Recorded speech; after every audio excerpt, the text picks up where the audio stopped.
حاجته حسبة كتير. أحيانا لازم تترك أقدار الله تمشي عليك بدون أي تدخل، مثل ما الطير بالسماء بتلاقيه فاتح أجنحته وتارك الهواء عم يحركه يسار ويمين، مثله بالضبط لازم تعمل. رح تمشي لحالك ببعض اللحظات وتضل الطريق مشان تتعرف على الهادي، رح تقسى عليك الأيام مشان تتعرف على الرحمن، ورح تنكسر مشان تتعرف على الجبار. وكل ما نسيت افتح على سورة الضحى واقرأ: ألم يجدك يتيما فآوى، ووجدك ضالا فهدى، ووجدك عائلا فأغنى.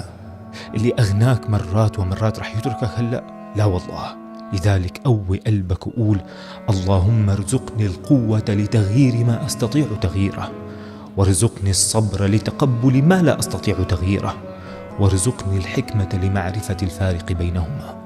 وتأكد: ولسوف يعطيك ربك فترضى.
لا تفكر فيها زيادة.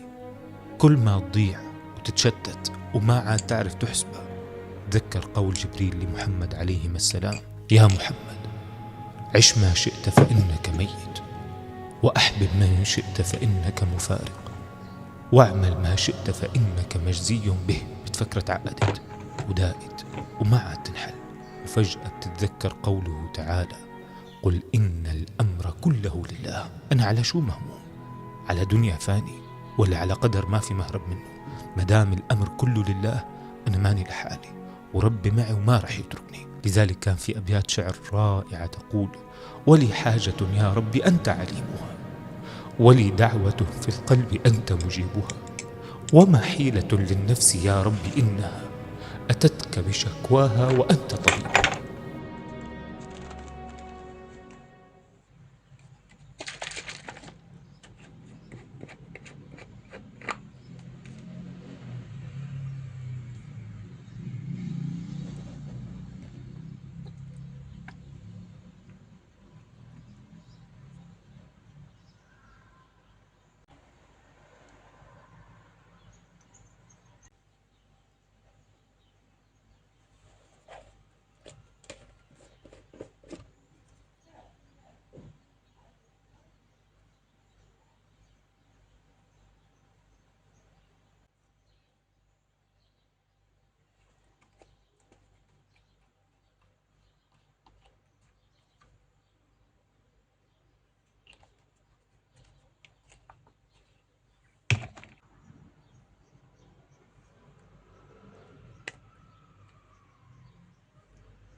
جاء رجل إلى النبي صلى الله عليه وسلم فقال: يا رسول الله، إن نجد عندنا في التوراة أن الله في الآخرة يضع السماوات على إصبع، والأرضين على إصبع، والثرى والشجر على إصبع، والبحار على إصبع، ثم يهزهن ويقول: أنا الملك.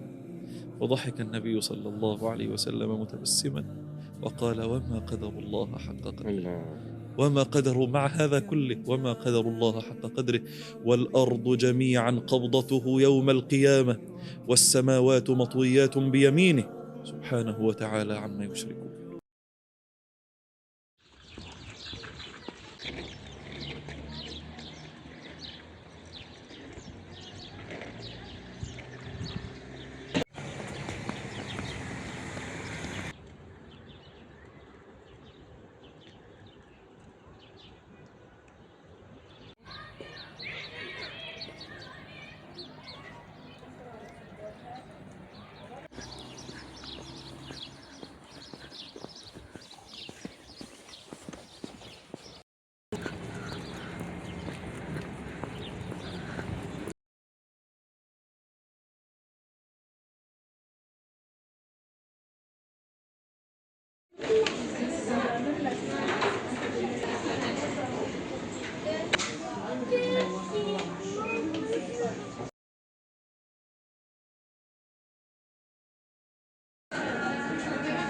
آدم عمال باي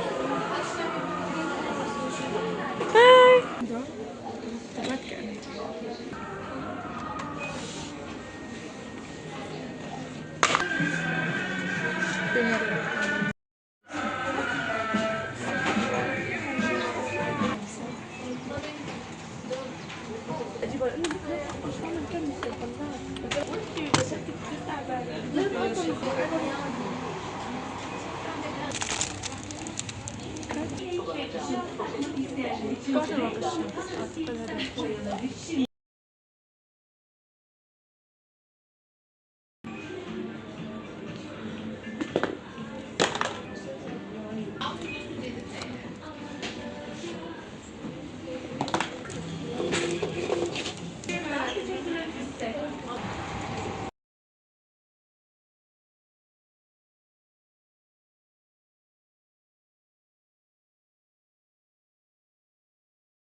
كابتن قلبت